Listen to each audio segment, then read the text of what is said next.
Good afternoon. My name is Brandon Tafazo Gundani, and I'll be answering the question, what are the benefits of virtualization in a business environment, and discuss its key components. So to first start off, I will explain what virtualization is. So virtualization is basically running a software-based emulation as if it is a physical host computer. Now, what does that mean? It basically means that we can use one computer to run different virtual machines, thus allowing us to run different operating systems or different softwares at a given time. So there is no need for each user to have their own separate computer, but instead we can have one core computer with many users or many operating systems that people can capitalize on. Now, discussing the core components of a virtual machine, initially we've got what is called a hypervisor. So a hypervisor is basically a software that runs or interacts with the hardware. And it is on this software that we can install all these virtual machines for the different users. Now, there are two types of hypervisors. Type 1 is a hardware-based hypervisor because it interacts directly with our hardware. The second one is a software-based hypervisor, or rather the second type is a software-based hypervisor that interacts with the host operating system. Secondly, after a hypervisor, we've got what we call a guest operating system.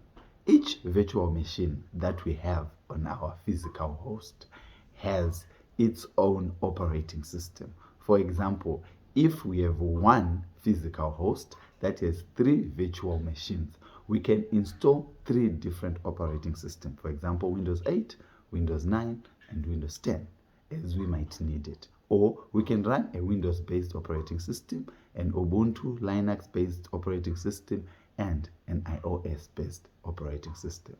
After the virtual machine guest operating system, we have what we call the virtual hardware. So, virtual hardware is basically software that emulates or imitates the functionality of hardware. And this virtual based hardware comes in the form of RAM, of storage, of CPU, and of network interfaces.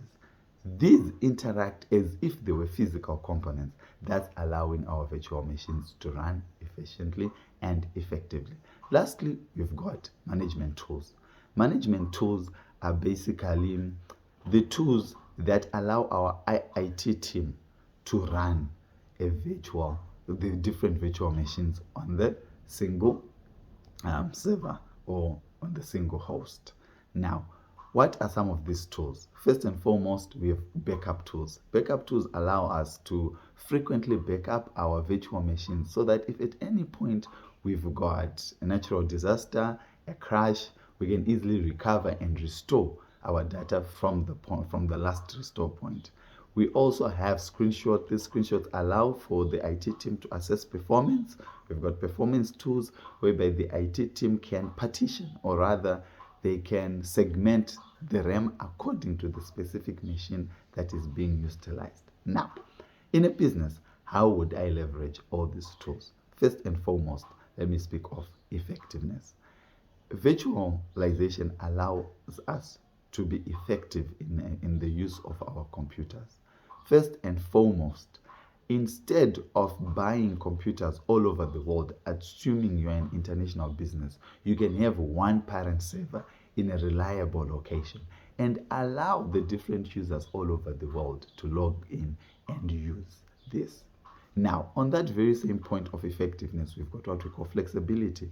Instead of giving everyone a computer that is an 8 gigabyte, 4 CPU machine, depending on the user's needs, we can segment each virtual machine. For example, a secretary might need only 2 gig of memory and 40 gig of storage, compared to a graphics designer who might need a 16 gig memory and probably 160 gigabyte storage. So it also allows that flexibility.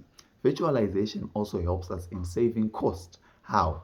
Instead of buying again a machine for every user, we can have one parent machine. Now, we are saving on things like space, cooling, power, and many other aspects.